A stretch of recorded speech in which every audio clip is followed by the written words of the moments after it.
ulam ko po ay gulay na santol at yung isda na tulingan. Kain tayo.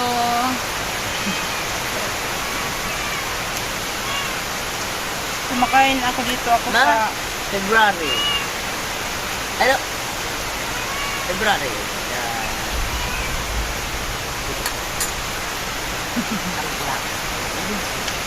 ano yan? Ay, ko sabi sa camera. Lakas ng ulan dito sa amin. Ah! Kumidlat! Lakas. Ako na takat. Lakas ng kidlat. Nakakatakot. Nagutakot ako sa kulog at kidlat. Kasi may trauma ako niyan. Nung medyo maliit pa kami, may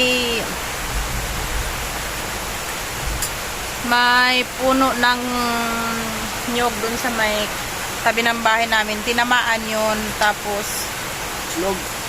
oo, naputol pa nga yung mga dahon. Tapos yung balat ng nyog, yung katawan niya, parang nabalatan siya. Kaya pag ganitong panahon na tag-ulan, may kulog at kidlat, ay naku, ay!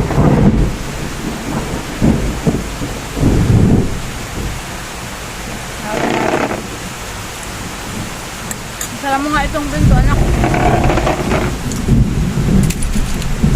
Tala. Nakakatakot. Ma. Yung mga pusa natin. Pinakain ko na ba kayo? Yan guys, so ang lakas ng ulan.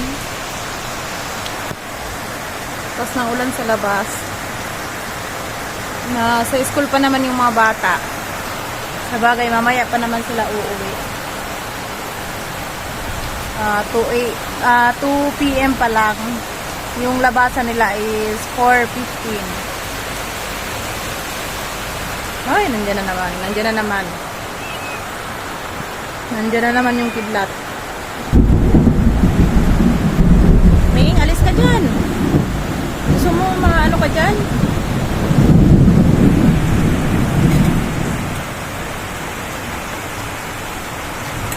Ayan, nakakatakot sa labas. Pag ganitong panahon, hindi talaga, ayaw ko talaga lumabas. Takot ako sa kulog at kidlat. Pasensya na pala sa kalat namin. Yung mga sinampay ko yan, biglang umulan. Kinuha ko sa sampayan sa labas. Tapos lilinis kami ni Bunso. Hindi pa namin natapos kaya ang gulo-gulo pa. Ano? Tumingin. Oh. Yan ang mahal ko. Lucky. Mahal ni Mama. Mahal na mahal ni Mama. Mahal na mahal ni Mama. Mahal na mahal yan. Tingin ka sa camera. Tingin sa camera. Mahal na mahal yan ang Mama ko. Ba't na kasi mangot naman ang baby? Parang galit. Ayaw kayo magpahawa. Kaya galit siya. Kasi hindi siya ng pagkain. Pero pinakain ko na sila. Nauna po sa amin kumain.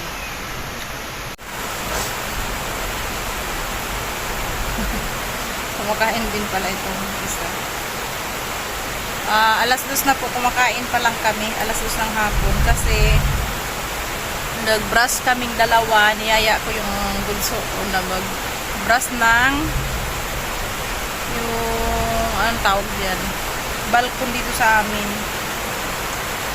Kasi nagpupo doon yung kumakain pala tayo. Nagdumi doon yung yung aso namin kanina. Ay kagabi. Kaya kailangan i-brush tsaka sabulin. Kaya ngayon pa lang kami nagla-lunch. Pero siya kanina kumain na yan. Kumain lang ulit ng nakita kong kumakain. Hindi ako sa mesa. kumain kasi nauna pa sa akin yung mga alaga ko. Ayan o. 4 yan. Ayun yung isa. Nauna pa siya. Nauna pa sila sa mesa.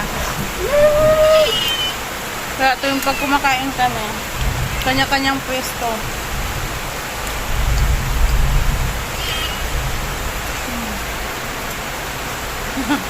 Ang daming alaga namin. Mga ampo namin yan galing sa kalsada.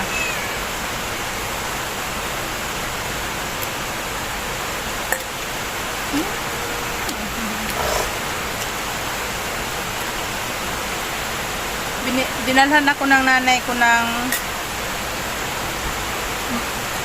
walis na maliit, yung walis tingting, para pag umaakyat sila sa mesa, pag tuwing kumakain kami, dapat papaluin sila para alam nilang hindi sila pwede doon. Kaya ako naman, hindi ko sila pinapalo. Inaalis ko lang sila sa mesa. Kaso mamaya, babalik na naman. Kaya ako na lang, kami na lang ka-adjust. Kami na lang yung umaalis sa mesa. Nandun sila sa mesa, tapos kami kung saan-saan pumupwesto pag kumakain.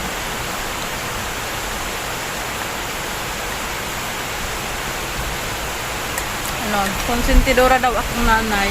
Sabi ng nanay ko sa mga alaga namin. Kasi ang ingay pala ng kasi hindi ko sila pinapalo. Minsan namamalo din ako. Tingnan nyo yung kusina namin, yung dirty kitchen namin. Tumutulo talaga.